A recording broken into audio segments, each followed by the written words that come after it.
Hi అండి. Hi. Big boss follow అవుతున్నారా? అప్పుల్లో ఫాలో ఇప్పుడు ఫాలో అవ్వట్లా. ఓకే. బేబాకి వెళ్ళిపోయింది కానీ ఫాలో అవ్వట్లా. ఓకే. ఇప్పుడు టాప్ 5లో ఎవరెవరు ఉన్నారు? టాప్ 5లో ఎవరెవరు ఉంటారని అనుకుంటున్నారు? నేను కప్పు విష్ణుప్రియ అనుకుంటున్నా. కప్పు విష్ణుప్రియ అనుకుంటున్నా. ఓకే.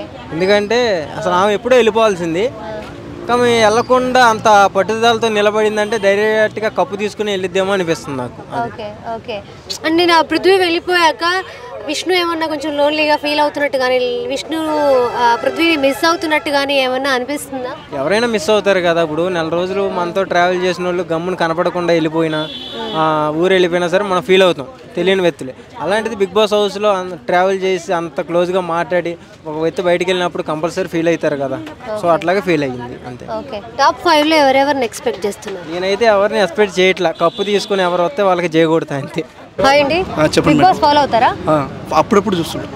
ఓకే. రెగ్యులర్ చూడండి. ఓకే. ఈ టాప్ 5లో ఎవరు ఉంటారు అనుకుంటున్నారు బిగ్ బాస్ లో? అదే నిఖిల్, నబీ, ప్రేరణ, ఇంకా మిగతా పేర్లు తెలియదు. ఓకే. ఓకే. విష్ణుప్రియ. మీకు ఫేవరెట్ కంటెస్టెంట్ ఎవరు? నిఖిల్ బాగా ఆడతాడు. నిఖిల్ బాగా ఆడతాడు. ఓకే. మొన్న రీసెంట్గా పృథ్వీ అండ్ విష్ణు గురించి మీకు తెలిసే ఉంటుంది కదా, వాళ్ళిద్దరూ లవ్ ట్రాక్ నడుస్తూ ఉంది హౌస్లో. మొన్న పృథ్వీ వెళ్ళిపోయాక విష్ణు గేమ్ ఎలా ఉంది, ఏమన్నా ఆడుతుందా, పాయింట్స్ ఏమన్నా పెట్టి మాట్లాడుతుందా? ఇప్పుడు ఇది మేడం అట్లా ట్రాక్ అనేది అట్లా పెట్టుకుంటుంటే బయట చూసుకోవాలి, కానీ ఇది ప్రైజ్ మనీ పెట్టిన తర్వాత ఇప్పుడు గేమ్లలో చూసుకున్నారంటే రిజల్ట్ అనేది లాస్ట్ తెలుస్తుంది మేడం.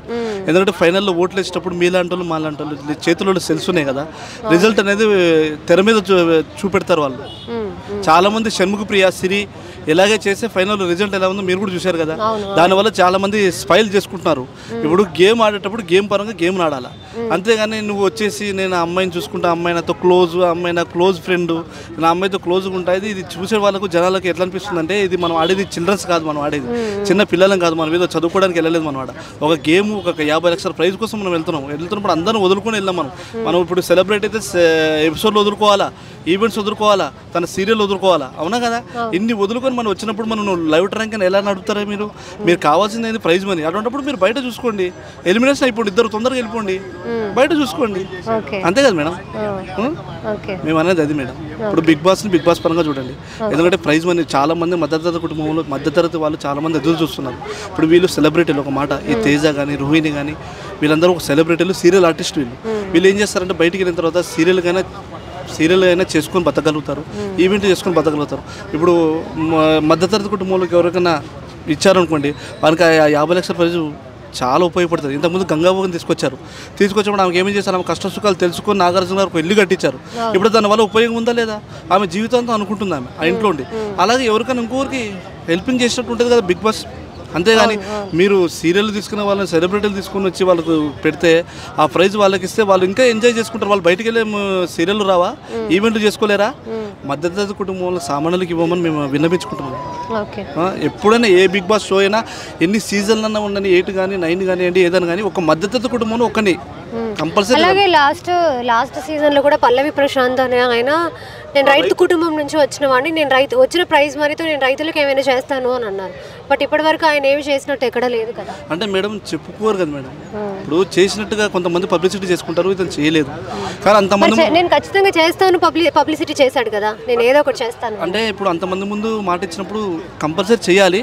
చేయలేదంటే మాత్రం తను బ్యాడ్ అయినట్టే మేడం. ఇంకోసారి జనాల ముందు ఎప్పుడు ముఖం చూపెట్టలేడు. అటువంటిప్పుడు మాట ఇవ్వకూడదు, మాట ఇచ్చినప్పుడు నిలబెట్టుకోవాలి. అది నాగార్జున వాళ్ళే చూసుకుంటారు మేడం, ఇది మనం అడగలేం కదా. ప్రశాంత్ ఇంకోసారి బిగ్ బాస్ టీం వాళ్ళే పిలిపించి వాళ్ళు అడగాలి. ఫాలో అవుతున్నారా బిగ్ బాస్? ఎట్లా నడుస్తుంది? పృథ్వీ వెళ్ళిపోయాక ఎలా ఉంది బిగ్ బాస్ హౌస్? పృథ్వీ వెళ్ళిపోయాక ఎలా ఉందంటే, పృథ్వీ వెళ్ళిపోయేటప్పుడు ఒక మాట అన్నాడు చూడండి, ఆ నలుగురికి 4 మొబైల్ తీసుకుని ఓట్లేస్తాను అనేది, అది నాకు నచ్చలా. అర్థమైందా? నువ్వు ఎవరికైనా ఓటేసుకో ఇండివిజువల్గా, నువ్వు ఆడిందే గ్రూప్ గేమ్ అని మళ్ళీ బయటకు వచ్చిన తర్వాత కూడా మాది గ్రూపే అని చెప్పడం అది బాగాలేదు, నాకు నచ్చలే అది. ఇంకొకటి ఏంటంటే, ఏదేమైనప్పటికి కూడా పృథ్వీ చెప్పింది ఒక మాట అయితే నేను యాక్సెప్ట్ చేస్తా. రోహిణి అండ్ అవినాష్ వీళ్ళు ఎప్పుడు నామినేషన్లోకి వెళ్ళకపోవడం వల్ల జనాల్లో వాళ్ళ పోలింగ్ అనేది తక్కువ ఉంది. అది మటుకు వాస్తవమైన మాట. అదే వాళ్ళకే డేంజర్ జోన్ ఎక్కువ ఉండే అవకాశం ఉంది. టాప్ 5లో ఉన్నప్పుడు కూడా ఏదో మన సుడిగాడు ఇప్పుడు తప్పించుకున్నాడు. అవినాష్ ఆల్రెడీ టికెట్ ఫినాల్కి వెళ్ళిపోయాడు కదా, ఫైనల్ ఖచ్చితంగా ఉంటాడు కదా టాప్ 5లో. ఎవరెవరో ఖచ్చితంగా ఉంటాడు. ఇప్పుడు టికెట్ ఫినాలేకి వెళ్ళిపోయాడు కాబట్టి అవినాష్కి అదే చెప్తున్నాను కదా, సుడిగాడికి తప్పుకుంది. ఆ సుడి అలా తిరిగింది కాబట్టి టాప్ 5లో వెళ్ళి కూర్చున్నాడు. కానీ రోహిణికి తప్పుకోలేదు కదా, రోహిణి కంటెండర్ కూడా అవ్వలేదు. మరి ఈరోజు ఏం జరుగుద్దో తెలియదు. కంటెండర్కి నిన్న ఒక టాస్క్ పెడితే దాంట్లో మన నబీల్ అండ్ ప్రేరణ నిలబడ్డారు, కానీ ఎవరికాలే వద్దులే ఈ అమౌంట్లోంచి తగ్గించడం ఎందుకని వాళ్ళు ఎవరికాలే గివ్ అప్ ఇచ్చేసారు. అది బాగా నచ్చింది నాకు, ఇద్దరు కూడా. నాకు దాంట్లో ఇంకా బాగా నచ్చింది ప్రేరణ. అప్పటిదాకా నాకు నచ్చదు అసలు ఆవిడంటే. ఆవిడ బాగా నచ్చింది ఎందుకంటే పైన చిలుకు తీసేసింది 54,000కి, 54 లక్షలకి. ఆ పై చిలుకు తీసి 50 ఉండాలి కాన్స్టెంట్గా అన్న ఆలోచన నాకు బాగా నచ్చింది. మన నబీల్ కూడా మంచిగా అసలు 0 రాస్తాడు అనుకున్నాను నేను, కానీ 15 లక్షలు రాస్తాడని నేను ఎక్స్పెక్ట్ చేయలే. ఓకే, ఏదేమైనప్పటికీ కంటెంట్ అవ్వాలని ఎవరికైనా ఉంటుంది కాబట్టి ఆ మూమెంట్ అలా జరుగుద్దిలే. అది పెద్ద తప్పు కింద మనం పరిగణలోకి తీసుకోకూడదు. కానీ ఓకే, నిన్న గౌతమ్కి అండ్ నిఖిల్కి కాన్వర్సేషన్ జరిగింది కదా, సో దాంట్లో ఎవరు కరెక్ట్ అని మీ ఒపీనియన్? కాన్వర్సేషన్ కాదు, అది గొడవ కాదు. సెకండ్ కంటెండర్కి అవ్వాలనేటప్పుడు గౌతమ్ తప్పించారు, సమ్ రీజన్ చెప్పింది విష్ణు. మనోడు నిఖిల్ మీదే పడుతున్నాడు ఈ మధ్య. గౌతమ్ టార్గెటింగ్ అంటే ఓకే, ఫైట్ వైజ్ చూస్తే మీ ఇద్దరే గట్టి తగ్గ 4, కానీ అక్కడ మీరు ఒక విషయం అర్థం కావట్లా, మీకు ఆడియన్స్లోకి ఎలా వెళ్తున్నాయి మీ మాటలు అనేది గమనించట్లేదు. ఇద్దరు కూడా హీట్ ఆఫ్ ది మూమెంట్ మీ ఇష్టం వచ్చినట్టు మాట్లాడేస్తున్నారు. అసలు గౌతమ్ అయితే నిన్న చాలా మిస్టేక్స్ మాట్లాడేశాడు. ఇప్పుడు ఆయనకి మనం ఎంత సపోర్ట్ ఇచ్చి ఎంత ఆడియన్ పోల్ పెంచాం, అదంతా కూడా నిఖిల్కి వెళ్ళిపోద్ది. ఒక 10% నిఖిల్కి వెళ్ళిపోయింది రాత్రి. ఆయన మాట్లాడు యష్మిని వాడుకుంటున్నాం అంటాడో, మూసుకొని కూర్చో అంటాడో, ఏదో చిన్నపిల్లోడు ఒరే బెడ్ అయితే మన మీద బెడ్ వేసినట్టు ఆయన ఒరే అంటే ఈయన ఒరే అనాలే అన్నట్టు ఫీలింగ్లో ఉన్నాడు. ఆ సైక్ మెంటాలిటీ అందరికీ నచ్చదు. నిజంగా చెప్తున్నా, మెజారిటీ ఆఫ్ పీపుల్స్ ఒక తెలుగోడని అభిమానంతో నీకు ఓటు కొడుతున్నారు, కానీ నీ మైండ్ సెట్ ఎవరికి కూడా నచ్చదు. ఇప్పుడు ఒరే అంటే ఒరే అనాలనే మైండ్ సెట్ మంచిది కాదు. ఒరే ఇప్పుడు మూసుకొని కూర్చో అంటే మూసుకొని కూర్చో అన్నట్టుగా ఉంది. ఏంది ఇద్దరం మూసుకొని కూర్చుంటే హాయిగా మేము ఇంకొకరి మీద ఓట్లేసి గెలిపించుకుంటాం, అంతే కదా. మీ ఇద్దరు చేతులారా మీరు పోగొట్టుకుంటున్నారు, ఆడియన్ పోల్ అనేది పోగొట్టుకుంటున్నారు. అది జరగకుండా ఉండాలి. నిఖిల్ అయితే పోగొట్టుకోవాలి. రాత్రి ఎంత కోపం వచ్చినా కానీ కంట్రోల్ చేసుకున్నాడో. గౌతమ్ మటుకి ఫ్లిప్ అయ్యాడు కాబట్టి ఇద్దరిదే తప్పు ఉన్నప్పటికీ కూడా మెజారిటీ ఆఫ్ మిస్టేక్ మనోడిదే అవుతుంది, గౌతమ్ది. అదే దురదృష్టకరం. ఇలాగే పోగొట్టుకుంటారు. లాస్ట్కి వచ్చిన తర్వాత చాలా ఆచితూచి అడుగులు వేయాలి. ఇప్పుడు దాకా నువ్వు ఏక నిరంజన్లాగా ఎలా ఆడావు అలాగే ఆడాలి, అర్థమైందా? ఇప్పుడు ఏదో నువ్వు హైలైట్ చేద్దామనో, నిఖిల్ని తొక్కేద్దామనో, నిఖిల్ని తగ్గిద్దామో, మనం హైలైట్ అవుదాం, అది పోర్ట్రేట్ చేయడం అనే పదం మంచిది కాదు. ఓకే, యాక్సెప్ట్ నేను చేస్తా, కానీ తర్వాత వచ్చిన ఆర్గ్యుమెంట్ మంచిది కాదు. ఆడపిల్లలను పట్టుకున్నాం అంటే అది పెద్ద తప్పు కాదు. గేమ్ అది, గేమ్ కాబట్టి గేమ్ వైజ్గా చూస్తారు. నువ్వు మాట్లాడేవన్నీ నిఖిల్కి పాజిటివ్గా ఉంటాం, అదొక ప్లస్ అయిపోయింది నిఖిల్. ఓకే, అండ్ టాప్ 5లో ఎవరెవరిని ఎక్స్పెక్ట్ చేస్తున్నారు? టాప్ 5 అంటే ఆల్రెడీ టాప్ 7 ఉన్నారు. టాప్ 5 అంటే ఒక ఇద్దరు అయితే బయటకు రావాలి. ఎవరనేది ఈ వీక్లో తెలిసిపోద్ది. ఈ వీక్లో డబుల్ ఎలిమినేషన్ ఉంటుంది మళ్ళీ ఖచ్చితంగా. నాకు తెలిసి ఓట్ బ్యాంకింగ్ లేనందుకు కారణంగా రోహిణి ఉండకూడదనే చూస్తున్నా. కంటెండర్ అయిపోతే బాగుండి ఈ లోపు అనుకుంటున్నా. మరి నాకు తెలిసి ఒక కంటెండరే అవుతాడు, ఒక ఇద్దరు నామినేషన్ అవుతారు, మిగిలిన వాళ్ళు ఆటోమేటిక్గా టాప్ 5లో ఉన్నట్టు, అంతే కదా. ఒక కంటెండరే ఉంటుందని నా అభిప్రాయం. చూద్దాం, 5 కంటెండర్షిప్లు దీంట్లోనే జరిగినాయి అనుకో, ఇక కనుమోలు ఎట్లా చూసుకున్నా అంటే వాళ్ళనన్నా బయటకు లాగాలి, కానీ లోపల ఉన్న వాళ్ళని వీళ్ళైతే వెళ్ళే అవకాశం ఉండదు. ఓకే, విష్ణు సంగతి ఏంటి? విష్ణు సంగతి ఇప్పుడు లవర్ బాయ్ బయటకు వచ్చాడు, మరి పృథ్వీరాజా మరి అక్కడ మరి ఆయన తలుచుకుంటూ గేమ్ ఆడతాం మర్చిపోతుందో, మళ్ళీ లేకపోతే గ్రహాలు రాసులు ఏమన్నా కలిసి వస్తాయని చూస్తుందో చూడాలి.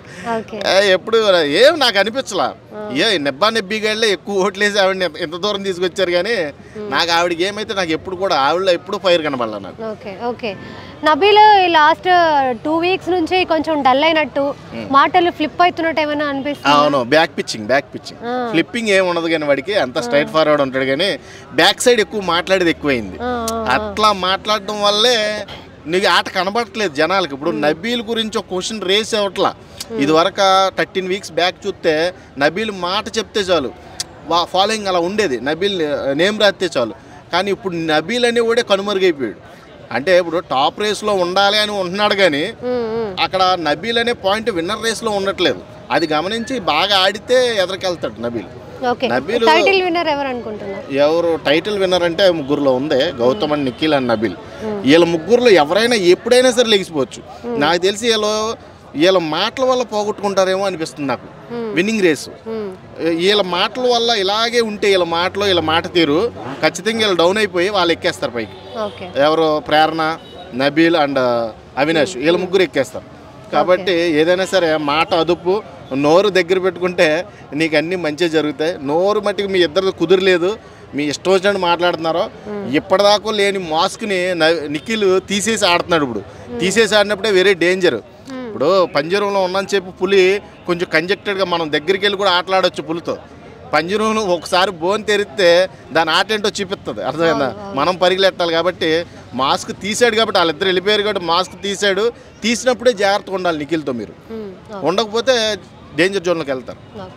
Okay, thank you.